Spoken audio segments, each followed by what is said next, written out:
Chaos in Washington. A pandemic killing hundreds of thousands. An economy on the brink. A nation profoundly divided. The Biden era has opened beset by crises at home, and the rest of the world looks every bit as daunting.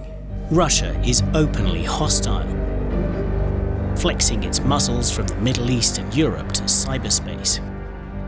From Afghanistan to the Persian Gulf, the US remains deeply entangled in conflicts it doesn't know how to resolve.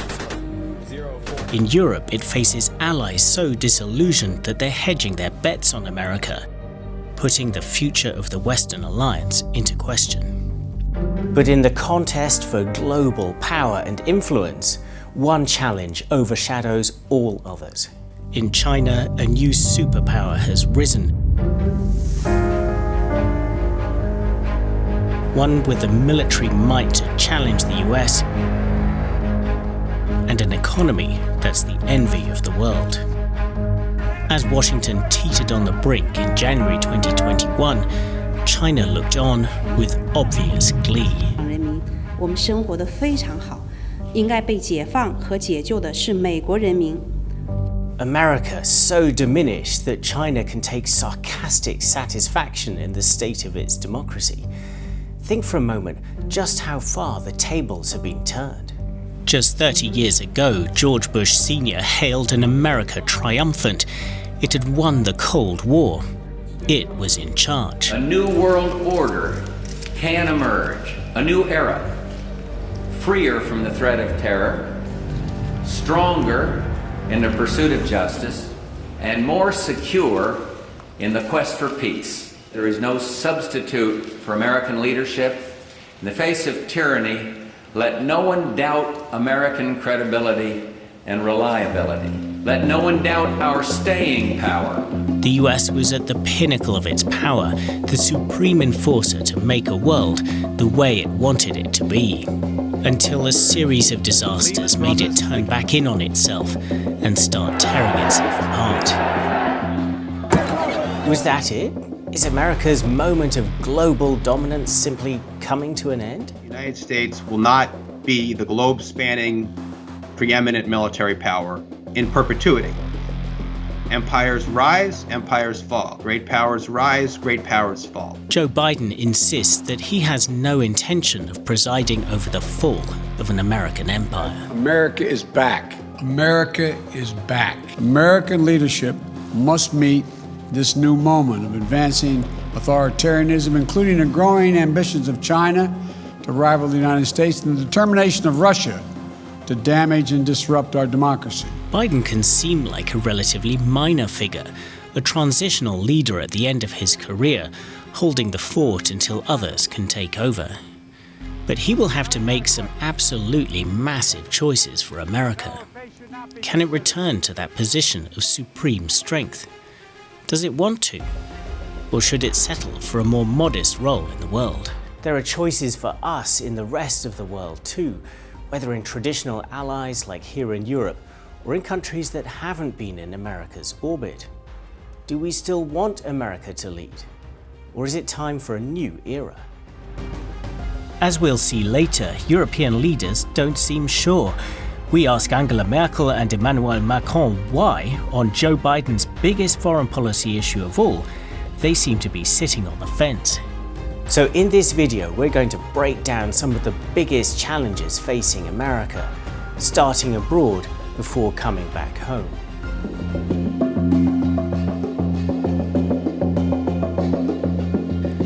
Late January 2021, a Zoom call for the global elite.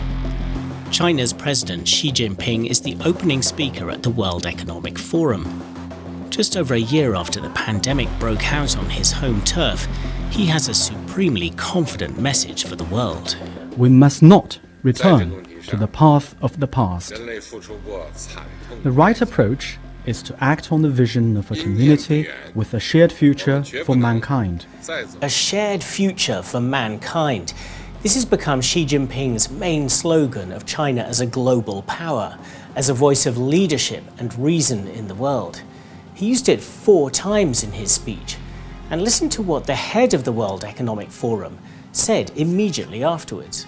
Thank you, Mr. President, for opening this Davos Agenda Week with such an important policy statement and for reminding us that we are all part of a community with a shared future for humanity.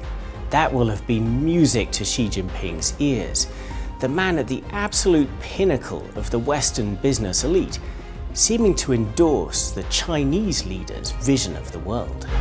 It was just the latest sign of China's emergence as a power on a level with the United States, one willing to challenge it in almost every way. In previous videos, we've looked at China's rising power in detail, how its Belt and Road project is spreading investment and influence around the world and could form the basis of a far-reaching power bloc, how its military expansion is challenging US dominance in the Asia-Pacific, taking the two superpowers to the brink of a new Cold War, and risking even hot war over Taiwan. And we've looked at China's astonishing turnaround from source of the pandemic to an exponent of how to beat it. Donald Trump reacted to all this by making aggression towards China his foreign policy calling card. The Biden team says it will push back just as hard. There were three telling signs just as they were getting started. First, Secretary of State Tony Blinken at his nomination hearing in the Senate, shortly after the outgoing administration had accused China of committing genocide against the Uyghur minority in Xinjiang, Blinken is asked if he agrees. So on the Uyghurs, I think we're very much in agreement. The forcing men, women, and children into concentration camps, trying to, in effect, re-educate them to be adherents to the ideology of the Chinese Communist Party. All of that speaks to an effort to commit genocide. Think about the weight of that accusation, that what's been going on in Xinjiang is an act not merely of repression, but of genocide, one happening not in history, but right now. For a man like Antony Blinken, whose own stepfather was a Holocaust survivor, those words will not have been chosen lightly. A second sign at Biden's inauguration. Away from the limelight on the podium, a guest is quietly making history. I'm honored to be here today on behalf of the people and government of Taiwan. This was the official representative of Taiwan to Washington, D.C., the first ever to be invited to a presidential inauguration. Remember, like most of the world, the United States doesn't recognize Taiwan as an independent country, in line with Beijing's insistence that there is only one China. This was a powerful snub to China and a major morale boost to Taiwan. Democracy is our common language and freedom is our common objective. I look forward to working with the next administration in advancing our mutual values and interests. And third, let's hear in a little more detail what the administration has been saying on the big picture. The White House spokesperson Jen Psaki put it like this. Strategic competition with China is a defining feature of the 21st century. China is engaged in conduct that it hurts American workers, wants our technological edge, and threatens our alliances and our influence in international organizations. What we've seen over the last few years is that China is growing more authoritarian at home and more assertive abroad, and Beijing is now challenging our security, prosperity, and values in significant ways that require a new U.S. approach. So what is that new approach really going to be? Well, let's start with security in Asia itself.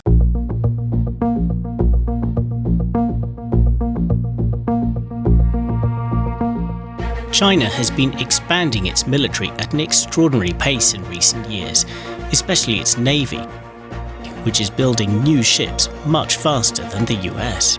Right now we have a PLA Navy that's able to threaten our interests, those of the United States and our allies in the Western Pacific and now into the Indian Ocean. For the last five years plus, they've been producing literally 5 times as many ships per year as the U.S. Navy produces. This huge naval expansion is all about establishing China's dominance of the region through the South China Sea and the East China Sea.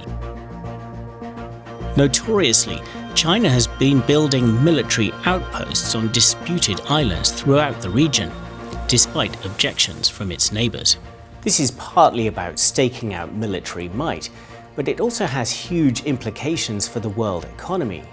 A really significant proportion of global trade passes through these waters. That's why US warships, together with naval vessels from regional allies, frequently sail through the region, asserting their right to freedom of navigation. The greatest fear of all is that China could one day follow through on its threat to invade Taiwan.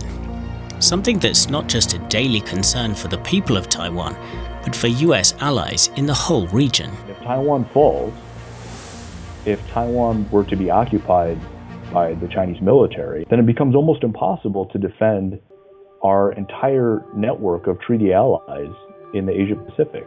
How do we defend Japan from a blockade at that point? Or how do we defend South Korea? How do we defend the Philippines? Because at any time they could be invaded from Taiwan if China is there. Tackling these risks is going to take monumental efforts from the US in Asia in the years to come, from investing in the Navy to rallying allies in the region to stick together. That process was already underway during the Trump administration, with meetings of the Quad, the US, Japan, India and Australia. Even if there's resistance to the Cold War metaphor, the optics were clear. Key democracies of the region lining up to try to contain the rising power. But China is rising so fast that the US would have to shift priorities in a big way to stand a chance of keeping up. It is, I think, no longer a world in which the United States can aspire to have a dominant position in Europe, a dominant position in the Middle East, and a dominant position in Asia. And that's basically where the United States has sort of been accustomed to.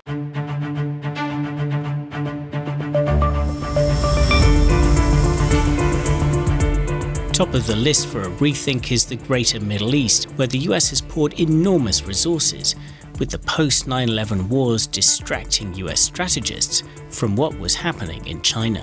As we focused all of our naval forces in the Middle East and supporting ground and air forces and marine forces operating in Afghanistan and Iraq, and we really didn't pay attention to a rising peer competitor in the naval arena, and China is there today, and we're in a bit of a scramble to figure out how to respond to that. America got so mired in the greater Middle East that its conflicts there have become known as the forever wars. Americans are tired of them, and polling makes it clear that they want them to end. Now, Joe Biden has promised to do that, but he's not the first president to do so, and you can expect a lot of debate about what ending those wars actually means, between those who say it's time for America to cut its losses, and those who insist that to do so would be reckless. He did not define an end to forever war in the way that I would. He talked about maintaining a force to pursue counterterrorism in Afghanistan, for example, and was pretty unspecific with respect to the rest of the greater Middle East. And I worry that if this trend continues, if in 4 years or 8 years, the United States has leaders continuing to pay lip service to the need to end endless war, and yet the United States continues to wage endless war all the same, it will be corrosive. I flat out reject endless wars as the description of what we are doing in Iraq, Afghanistan, and other places. And I think the proper parallel is to American involvement in Germany, Japan, South Korea. That is, what was once a conquest becomes a friendship, it becomes a partnership, it becomes a way to stabilize the security environment for countries that we want to have the opportunity to become successful, stable, prosperous, and free. The Middle East is a powerful example of just how hard it is for the US to shift priorities after it's sunk so many resources into long-term commitments. Worries about Israel's security and Iran's nuclear program also bind it to the region. But there's another place where the US has been entrenched for even longer, right here in Europe.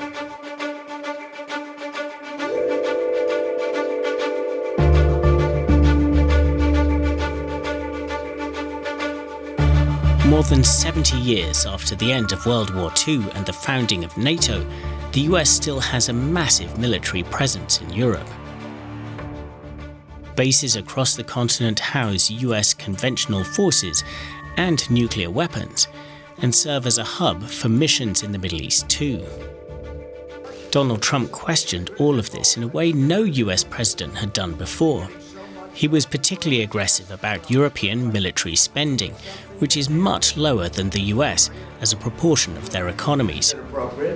I don't know what you can do about it now, but it certainly doesn't seem to make sense that they pay billions of dollars to Russia and now we have to defend them against Russia. For Trump, this was freeloading, pure and simple. Now, of course, his rhetoric is gone, but the imbalance that so angered him is still there. Europe is one of the richest regions in the world, and yet it's not able to guarantee its own security. If the US has to shift resources towards Asia, Europe is going to have to step up. It's quite clear that Europe together has the wherewithal to deal with the security problems that it faces, and that over the next decade, Europeans should be not spending vast sums more, but somewhat more and in a more efficient and well-planned way so that it can take a much greater share of its own security problems and not always constantly have to turn to Washington. Many European leaders actually agree. During the Trump years, Angela Merkel often spoke of the need for Europe to take more responsibility for its own security. Die Zeiten, in denen wir uns auf andere völlig verlassen konnten, die sind ein Stück vorbei. Das habe ich in den letzten Tagen erlebt. Und deshalb kann ich nur sagen, wir Europäer müssen unser Schicksal wirklich in unsere eigene Hand nehmen. But that's in theory. What about in practice when lofty ambitions come with a price tag? Here in Germany, for example, military spending as a proportion of GDP has increased over the past couple of years, but it's not expected to hit the target of 2% for some time to come. And in the aftermath of the pandemic, government spending of all kinds will come under massive pressure. A population unused to paying for its own defense and unenthusiastic about military action may push back against bigger budgets. What about nuclear weapons? France and Britain are the only European countries with their own modest nuclear forces. Could Europe come together to establish a stronger deterrent?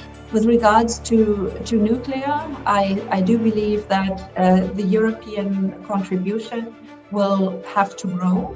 And the key challenge here for Europeans is to work out how we conceive of this as Europeans, and I'm deliberately not saying the EU, because obviously the United Kingdom has a huge role to play here. And yet Britain has recently left the European Union under pretty acrimonious circumstances, and the EU itself is split on a whole host of issues, from migration to attitudes to budgets and foreign policy itself.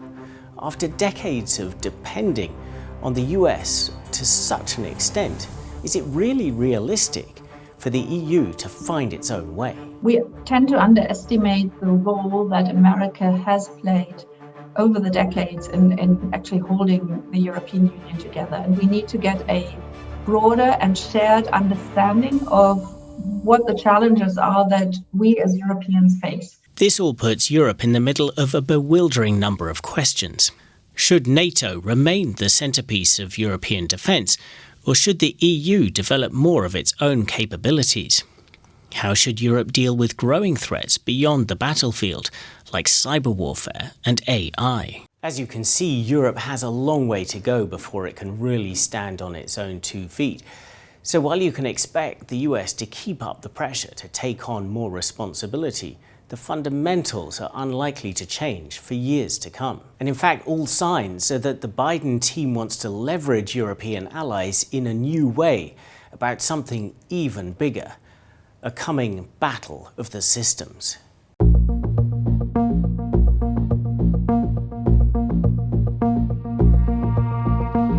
Remember Xi Jinping's speech at the World Economic Forum, when he got such a warm reception from the hosts for talking about a shared future for mankind.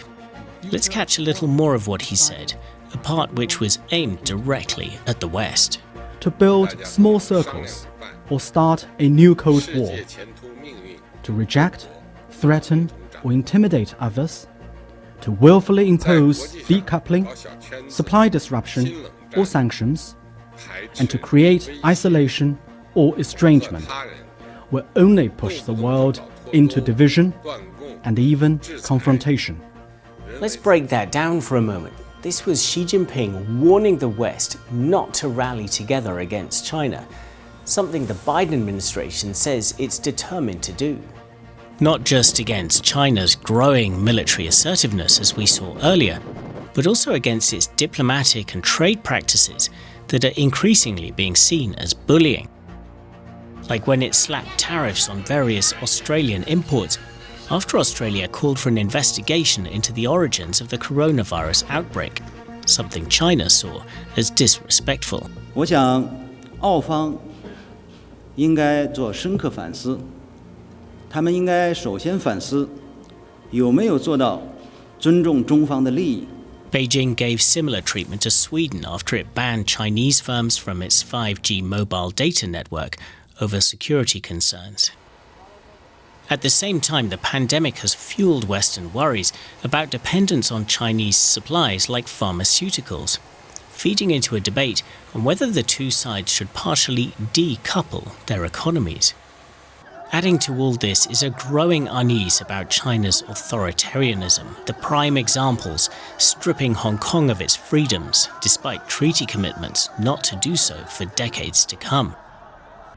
And its actions in Xinjiang that the Biden administration has called genocide, as we saw earlier. Take all of this together and it's clear that China's rise is about much more than its military power in Asia.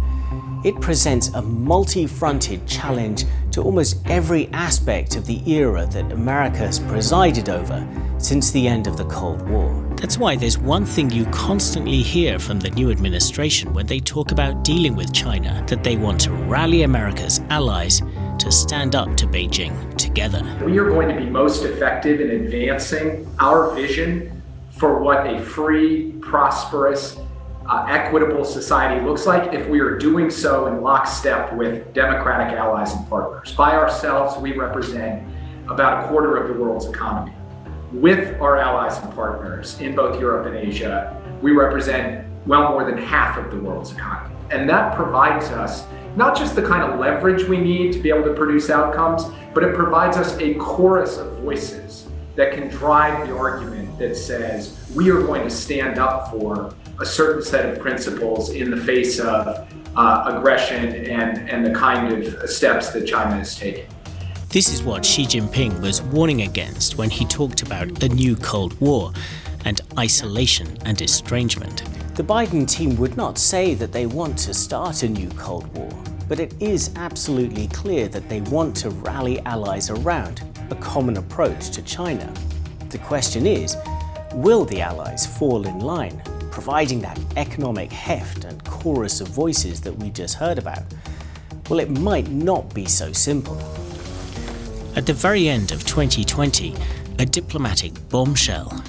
During a video call between Brussels, Berlin and Beijing, the European Union and China agreed a sweeping investment treaty aimed at boosting business between the two sides.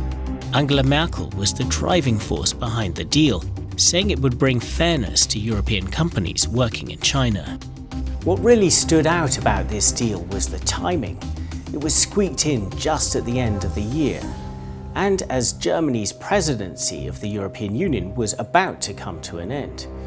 And crucially, it was more than 3 weeks before the Biden administration was about to come into office. It was so last minute that the Biden team intervened directly, appealing in a tweet for the Europeans to wait and talk about a joint approach.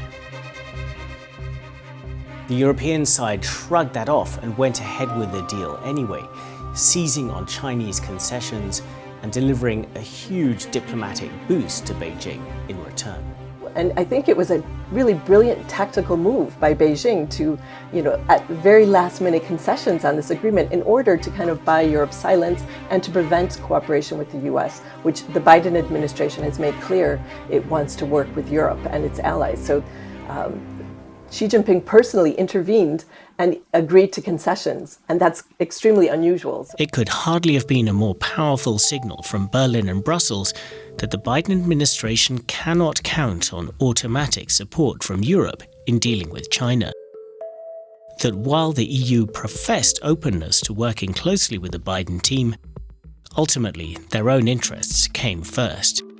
Those interests are pretty clear. The European economy has become highly dependent on the Chinese market, particularly Germany's. German car makers generate a huge proportion of their sales there, depending on it for growth to compensate for stagnation in home markets. This is the reality shaping Europe's approach to China, that for all of its talk about China's human rights abuses and its aggressive behavior, nothing seems to outweigh the economic imperative of having good relations with Beijing. And that makes European leaders highly wary of getting sucked into a long-term face-off between the US and China. The actual question that Europeans will need to tackle is to what extent they want to side with the United States on their major concern, namely to stop the rise of China. This is nothing you would find as a declared European interest at the moment. No European politician would argue our goal is to stop China's rise. In fact, when she spoke after Xi Jinping at that meeting at the World Economic Forum, Angela Merkel made it clear that she preferred to stay on the fence. Ich persönlich wünsche mir, dass wir nicht zu einer Blockbildung kommen. Ich glaube, das wird auch dem Selbstbewusstsein vieler Gesellschaften nicht gerecht. Also wenn man sagt, hier sind die USA und da ist China und dann gruppiert sich um jede Gruppe etwas, das ist zum Beispiel überhaupt nicht das europäische Selbstverständnis. We probed further at a joint press conference with Merkel and Europe's other most powerful player, Emmanuel Macron of France, asking them why they seem so lukewarm over US leadership on China. Also Sie beiden in unterschiedlichen Arten und Weise scheinen ziemlich vorsichtig über eine solche Bewegung der Demokratien gegen China zu sein. While Merkel said she would support Biden's plan for a summit of democracies, both she and Macron insisted that Europe would be charting its own course. Und ich glaube, für die Europäische Union ist ganz wichtig, dass sie eine eigenständige China-Politik hat, die natürlich die Gemeinsamkeit mit den Vereinigten Staaten von Amerika hat, dass wir auf gemeinsamen Wertesystemen aufbauen. Trotzdem gibt es viele Gründe, zum Beispiel im Klimaschutz und auch an anderen Stellen mit China zusammenzuarbeiten. La souveraineté européenne a un sens. La volonté que nous portons, c'est très clairement de pouvoir décider nous-mêmes de nos choix et de ne pas être dans une stratégie d'alignement avec qui que ce soit. This fence-sitting by America's European allies has the potential to reignite the tensions of the Trump years. If Europeans believe that they can remain neutral in a growing rivalry between the United States and China and sort of have equally good relations with Beijing and Washington, and at the same time expect the United States to be the first responder whenever anything happens in Europe, I think they're living in a dream world. As we heard earlier, Donald Trump scorned Europeans as freeloaders. And here in Europe, that has shaken trust, perhaps permanently. Because even though Trump is gone, one day someone like him could be back. Now, if Europeans look at the transatlantic alliance, there is a stronger degree of caution than there was before the Trump years, that Europeans need to build up their own resources and their own strategies to be able to act in a more independent way. The death throes of the Trump administration added to fears that the United States has become fundamentally unstable, a power that allies can never again depend on in quite the same way. This brings us to the biggest question facing America's place in the world right now. How can it expect its allies to follow it wholeheartedly if they fear it could be on the brink of disaster itself? Ultimately, that means that Joe Biden's success or failure at home will profoundly affect what he's able to achieve abroad.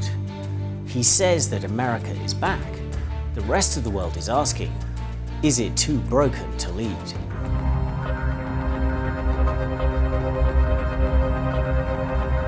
The scene in Washington on the eve of Biden's inauguration.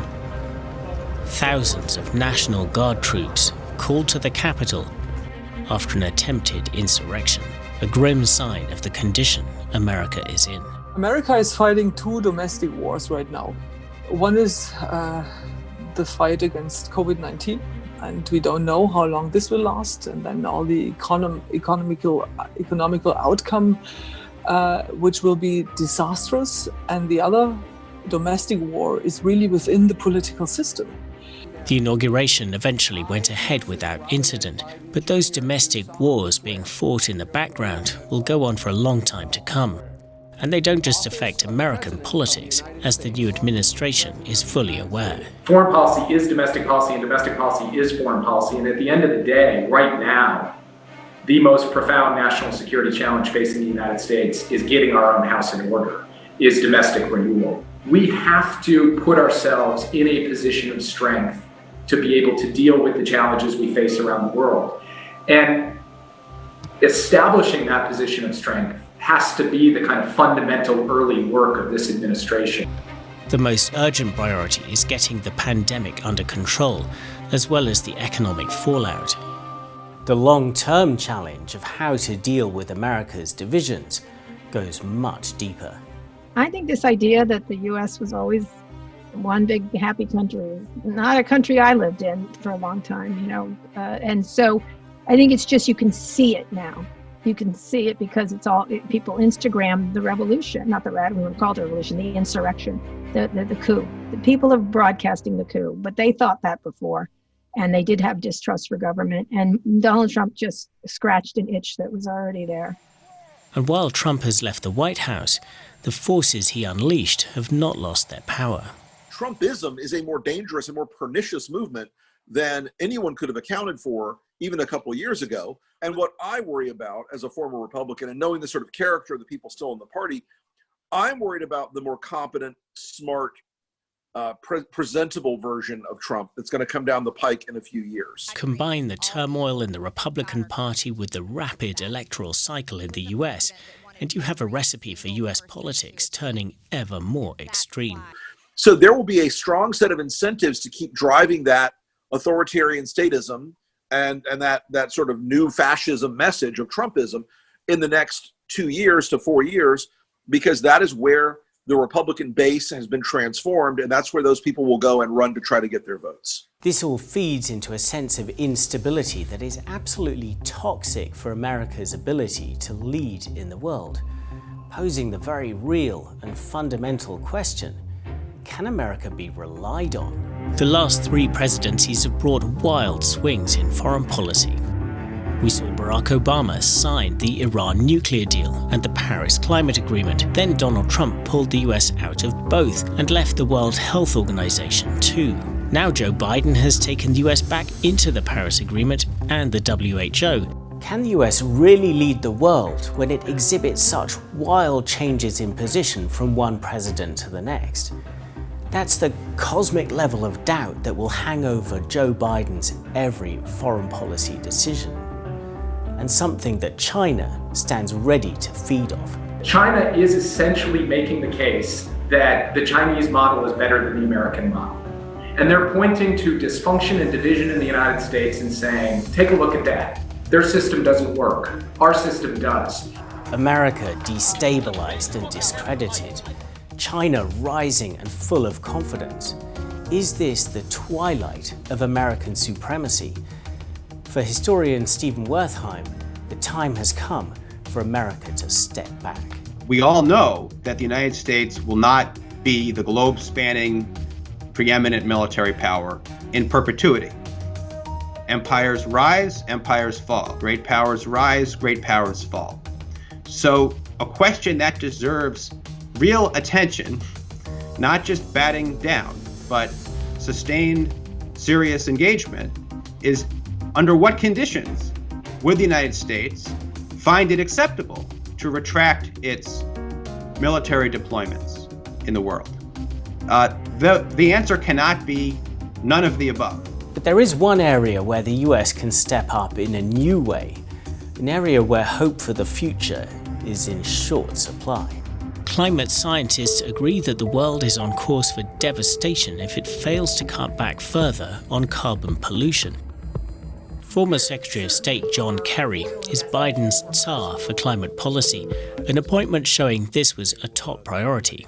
And this could be a decisive year, with the next World Climate Talks coming soon. Experts say that the US has a big opportunity to combine reviving its economy with cutting its emissions and helping other countries do the same. Right now, green recoveries are still a huge luxury for a majority of the world. And the US has a huge role to play in that, not only in its own development aid and its own overseas international finance, but in how they act as shareholders in big development banks and particularly within the IMF to unlock funds for other countries to make good decisions on their own recoveries. This sort of leadership, of navigating international institutions, doesn't grab the limelight, but it's something where the US still has unique influence to see things through. And crucially, cutting carbon emissions involves fundamental changes to economic incentives, affecting how global sectors like energy work. This makes any real change far less vulnerable to swings in American politics. Future presidents could be powerless to stop it. This is actually what we already saw under the previous Trump administration. So we saw that coal phase out was happening in America because the economic incentives were just so clear. So despite any attempts by the administration to revive coal, it wasn't happening. And I think we need to see the same market forces at play, irrespective of who the next American president is after the Biden administration. It sounds like a modest view of American leadership, but listen to the man now fronting US foreign policy, and his message is one of modesty. I believe that humility and confidence should be the flip sides of America's leadership coin. Humility, because we have a great deal of work to do at home to enhance our standing abroad. And humility, because most of the world's problems are not about us in the first instance, even as they affect us. And no single country acting alone, even one as powerful as the United States, can fully and effectively address these problems. It turns the question of America's role in the world back to the rest of us. Do we want America to lead, or are we content to see it step back? Every country faces choices here, choices that will have consequences for decades to come.